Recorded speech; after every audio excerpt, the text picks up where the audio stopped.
Part 1 മീൻ കറി വെക്കുന്നത് കാണിച്ചായിരുന്നു. അപ്പം 5 minute video നമുക്ക് പറ്റത്തുള്ളൂ, ലോങ്ങർ കിട്ടുന്നില്ല. സോ നമ്മുടെ മീൻ തേണ്ട പറ്റി റെഡി ആയിട്ടുണ്ട്. കാണിക്കണം അല്ലെ, ആൾക്കാർ ഓർക്കല്ലേ വെള്ളം പരിമിതലാണ്. ഇത് കണ്ടോ, കുറുകലുണ്ട്. ഇനി അതിനകത്ത് ഞാൻ പച്ച വെളിച്ചെണ്ണ അടിയുവാണേ. നിർത്തിയിട്ടാന്ന് തോന്നുന്നു പച്ച വെളിച്ചെണ്ണ ഒഴിക്കുന്നല്ലേ. ഓക്കെ, പച്ച വെളിച്ചെണ്ണ ഒഴിച്ചിട്ടുണ്ടേ.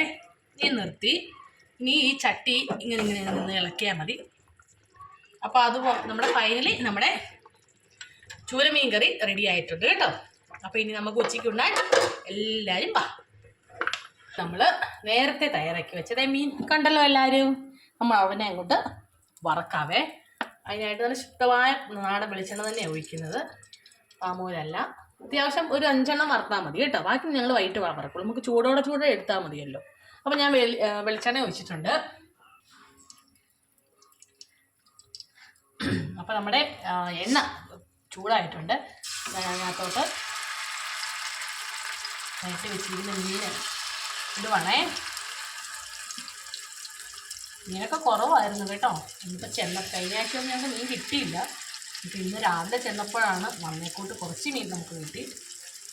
ഭയങ്കര തിരക്കാന്നേ നമ്മുടെ ഇവിടെ. മീൻ എന്ന് പറഞ്ഞാൽ ഭയങ്കര വികാരമാണ് എല്ലാവർക്കും മീൻ. പക്ഷെ ഞായറാഴ്ചയൊക്കെ ആകുമ്പോഴത്തേനും മീൻ ചാതൽ എന്നാണോന്നറിയാമോ. ഞങ്ങൾ മേരുവാങ്കാരാണ് കേട്ടോ. അയ്യപ്പൻ കോവിൽ എന്നൊക്കെ പറഞ്ഞ് എല്ലാവരും കേട്ടിട്ടുണ്ടോ? അയ്യപ്പൻ കോവിൽ, പുണ്യപുരാതന അയ്യപ്പൻ കോവിൽ ക്ഷേത്രത്തിൻ്റെ പരിസരത്താണ് ഞങ്ങൾ താമസിക്കുന്നത്. ഇന്ന് മുല്ലപ്പെരിയാർ ഡാം തുറന്ന് വിടുമെന്നൊക്കെ പറഞ്ഞായിരുന്നു, പക്ഷേ ഇതുവരെ തുറന്നൊന്നും വിട്ടിട്ടില്ല കേട്ടോ. വെള്ളം നമ്മുടെ എന്താ പറയുക, തോണിത്തടി ആലടിയൊക്കെ വെള്ളം നിറയാൻ ചാൻസ് ഉണ്ട്. ഇന്നിപ്പം മുല്ലപ്പെരിയാർ തുറന്ന് വിടുവായിരിക്കും, ഷട്ടറുകൾ പൊക്കി വിടും, ഇപ്പോൾ തുറക്കും എന്നൊക്കെ അറിയിച്ചിട്ടുണ്ട്. ഇതുവരെ ഞാനൊന്നും അറിയത്തില്ല കേട്ടോ. ആൾക്കാർ ഓർക്കല്ലേ ഫുഡ് ബ്ലോഗൊക്കെ എടുക്കുന്ന സമയത്ത് എന്തിനാ മുല്ലപ്പെരിയാറിൻ്റെ കാര്യം പറയുന്നതെന്നല്ലേ. നിങ്ങളെ കൂടെ അറിയിക്കണ്ടേ നമ്മൾ എവിടെയാണ് താമസിക്കുന്നതെന്നൊക്കെ. അതാണേ നമ്മുടെ മീന് ഒരു സൈഡ് മൂത്തിട്ടുണ്ടേ.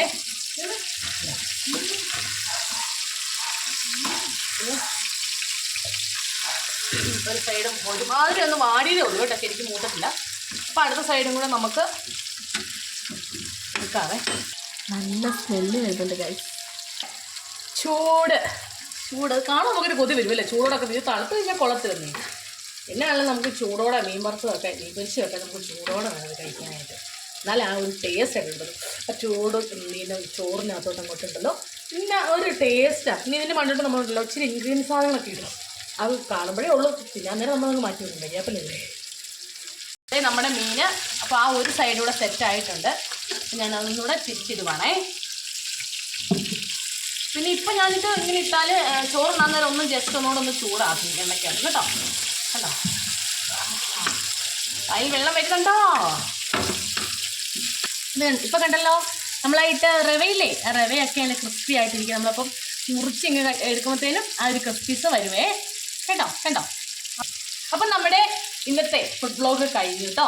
അപ്പം നമ്മുടെ ഉച്ചയ്ക്ക് ഞങ്ങൾ ലഞ്ച് എല്ലാം ആയിട്ടുണ്ട്. മീൻകറി ആയി, മീൻ ഫ്രൈ ആയി, സാമ്പാർ ഇന്നത്തെ ആയിട്ടോ. അതുകൊണ്ടാണ് ചോറൊക്കെ വെന്തിട്ടുണ്ട്. പിന്നെ അച്ചാറുണ്ട്. പിന്നെ ഇന്നലെ വൈകിട്ട് കപ്പ പുഴുങ്ങിയപ്പോൾ നമ്മൾ കാന്താരി അരച്ച് വെച്ചിട്ടുണ്ടായിരുന്നു. അപ്പോൾ അതുമുണ്ട്. അപ്പോൾ ഇന്ന് ഉച്ചയ്ക്കത്തേന് ചോറിനുള്ള എല്ലാം ആയിട്ടുണ്ട്. ഇപ്പം സമയം ഇത്രയായി. ഇനിയിപ്പം ഇച്ചിരി കഴിഞ്ഞ് നമുക്ക് ചോറൊക്കെ ഉണ്ടല്ലോ. ഞായറാഴ്ച ആയതുകൊണ്ട് എല്ലാവരും ബ്രേക്ക്ഫാസ്റ്റ് ഒക്കെ താമസിച്ചില്ല കഴിക്കുന്നു.